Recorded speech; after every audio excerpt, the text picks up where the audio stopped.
Hello friends, welcome to Kalyani சுலபம். இன்றைக்கி இந்த வீடியோவில் இறால் ஃப்ரை தாங்க செய்ய போகிறேன். சாதாரண இறால் ஃப்ரை கிடையாது.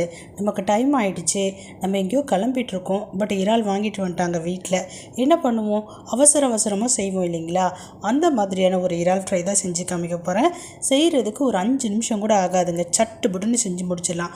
பட் இறால் க்ளீன் பண்ணுறதுக்கு தான் கொஞ்சம் டைம் எடுக்கும்.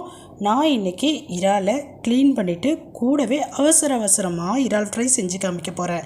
இப்போ வாங்க செய்யலாம். அதுக்கு முன்னாடி நம்ம சேனலை இன்னும் சப்ஸ்கிரைப் பண்ணலைன்னா சப்ஸ்கிரைப் பண்ணிக்கிங்க. கூடவே இருக்கக்கூடிய பெல் ஐக்கானை ப்ரெஸ் பண்ணி அதில் ஆல் ஆப்ஷனை கிளிக் பண்ணிக்கிங்க. மறக்காமல் லைக் அண்ட் ஷேர் பண்ணி நம்ம சேனலுக்கு சப்போர்ட் பண்ணுங்கள். இப்போ வாங்க இறால் ஃபஸ்ட்டு க்ளீன் பண்ணிடலாம். இப்போ நீங்கள் பார்த்துட்ருக்க இறால் பார்த்தீங்கன்னா 160 ரூபாய் கொடுத்து வாங்கினேங்க. இது பார்த்தீங்கன்னா எங்கள் ஸ்ட்ரீட்டில் விற்றுட்டு வந்தாங்க. எடையெல்லாம் எதுவுமே போடலை, அப்படியே 2 கூறு எடுத்து வச்சுருந்தாங்க. 160 ரூபா கொடுத்து வாங்கினேன். வாங்கலாமா அப்படின்றத யாராவது தெரிஞ்சவங்க கமெண்ட் செக்ஷனில் சொல்லுங்கள். பட் பார்க்குறதுக்கு நிறைய இருந்ததுங்க. அதை க்ளீன் பண்ணி எடுத்த உடனே பார்த்தீங்கன்னா ரொம்ப குறைச்சலான அளவு தான் இருந்தது. அது மட்டும் இல்லாமல் இறாலினுடைய சைஸ் பார்த்திங்கன்னா ரொம்ப குட்டி குட்டியாக இருந்ததுங்க. க்ளீன் பண்ணுறதுக்கு ரொம்ப பார்த்திங்கன்னா கொஞ்சம் கஷ்டமாக இருந்தது.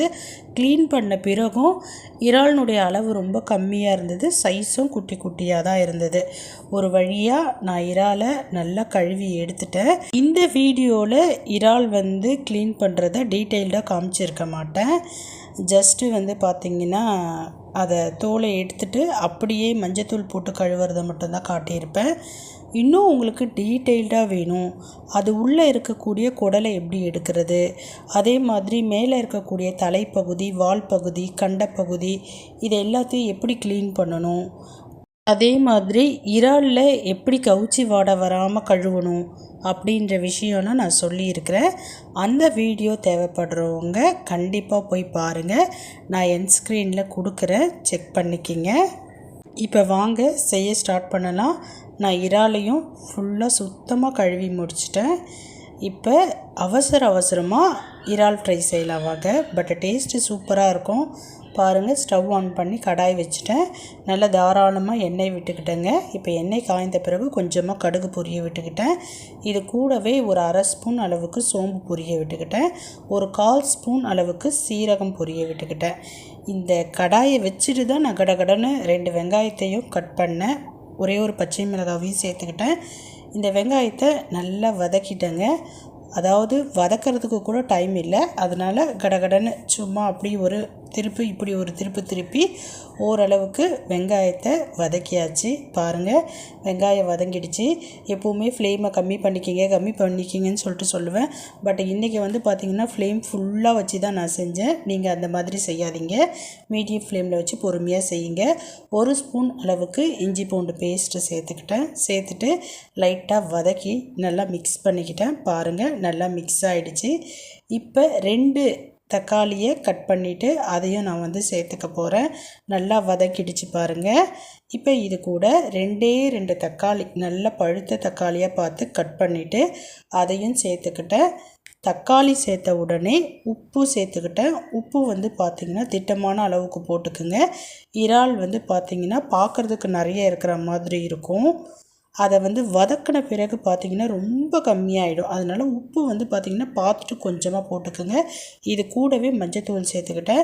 இப்போ நல்லா வதக்கிட்டேன். அந்த தக்காளி, வெங்காயம், இஞ்சி பூண்டு பேஸ்ட்டு இதெல்லாம் ஒன்றா சேர்ந்து குழஞ்சி நல்லா சூப்பராக வதங்கிடுச்சு.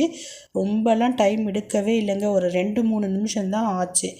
இதோடு என்ன அப்படின்னு சொல்லிட்டு பார்த்திங்கன்னா இறால் சேர்த்த பிறகு ஒரு 2 நிமிஷம் தான் வச்சுருந்தேன். சூப்பராக ரெடி ஆகிடுச்சு. பட் டேஸ்ட்டு செம்மையாக இருந்தது. பாருங்கள், இறாலை இப்போ நான் சேர்த்துக்கிறேன். இன்னொரு விஷயம், இறாலில் கொஞ்சம் கூட நான் தண்ணி விடவே இல்லைங்க, தண்ணி சேர்க்கவே இல்லை. ஆனாலும் வதக்கிட்டு காமிக்கிறேன் பாருங்களேன், எவ்வளோ தண்ணி அதிலேயே சுரந்து வரும் அப்படின்ட்டு. இறால் போட்ட அடுத்த செகண்ட்லேயே பார்த்திங்கன்னா நல்லா சுருண்டு வர ஆரம்பிச்சிடுச்சு. பாருங்கள், இறால் போட்டதுக்கு அப்புறமேட்டு ஒரு 2-3 நிமிஷம் கூட வச்சிடலங்க, ரெடி ஆகிடுச்சு. இப்போ நல்லா வதக்கிட்டேன். நல்லா பார்த்திங்கன்னா சுருண்டு வந்திருக்கு பாருங்கள் இறால். இப்போ கவனிங்க, தண்ணியே நான் சேர்க்கலை, பட் தண்ணி எந்த அளவுக்கு இருக்குதுன்னு பாருங்கள். அதனால் நீங்கள் செய்கிறப்பவும் இறாலில் தண்ணி சேர்க்காதீங்க, அந்த தண்ணியே போதுமானதாக இருக்கும். 1 ஸ்பூன் அளவுக்கு குழம்பு மிளகாய் தூள் சேர்த்துட்டு நல்லா மிக்ஸ் பண்ணிவிட்டேன். பக்கத்துலேயே இருந்து நான் கொஞ்சம் இன்றைக்கி ஃப்ளேம் ஃபுல்லாக தான் வச்சுருந்தேன். அதனால் பக்கத்துலேயே இருந்து நல்லா வந்து பார்த்திங்கன்னா கிளறி கொடுத்துக்கிட்டே இருந்தேன். ஏன்னா டக்குன்னு அடி பிடிச்சிட போகுது, தீஞ்சிட போகுது அப்படின்றதுக்காக. பட் அந்த மாதிரி எதுவுமே நடக்கலை. ரொம்ப சூப்பராக ஒரு மொத்தமே 5 நிமிஷம்தான் ஆச்சு. அதுக்குள்ளரையே இறால் ஃப்ரை வந்து பார்த்திங்கன்னா ரெடி ஆகிடுச்சு. இப்போ பாருங்கள், கொஞ்சமாக தண்ணி இருக்கிற மாதிரி இருக்குது. ஒரு 2 நிமிஷத்துக்குள்ளர அப்படியே நல்லா சுருண்டு வந்துருச்சு. இறா போட்டதுக்கப்புறமேட்டு சூப்பரான இறால் ஃப்ரையை ரொம்ப குயிக்காக செஞ்சு முடிச்சிட்டேன். நீங்களும் இதே மாதிரி செஞ்சு பாருங்கள், சூப்பராக வரும். பட் கொஞ்சம் பொறுமையாக ஃப்ளேமை கம்மியாக வச்சு செஞ்சு பாருங்கள், இன்னும் ரொம்ப சூப்பராக இருக்கும். நான் இன்றைக்கி இப்படி தான் அவசரமாக இறாலை க்ளீன் பண்ணி அவசரமாக இறால் ஃப்ரை பண்ணேன். பட் டேஸ்ட்டு எப்பவும் போல் ரொம்ப சூப்பராக இருந்தது. இன்னும் கொஞ்சம் டேஸ்ட்டு கூடுதலாகவே இருந்ததுன்னு தாங்க சொல்லணும். நம்ம எப்போவாவது அவசரமாக செய்கிறப்ப ரொம்ப டேஸ்ட்டு நல்லாயிருக்கும் பாருங்கள். அந்த மாதிரி இன்றைக்கி அவசரமாக செஞ்சேன். பட் டேஸ்ட்டு வந்து பார்த்திங்கன்னா ரொம்ப நல்லா இருந்தது. நீங்களும் இதே மாதிரி சிம்பிளாக டக்குன்னு செய்யுங்களேன், ஒரு நாளைக்கு சூப்பராக வரும். நீங்கள் கண்டிப்பாக சொல்லுவீங்க பாருங்கள் கமெண்ட் செக்ஷனில், ஆமாம் அப்படின்ட்டு. பாய்.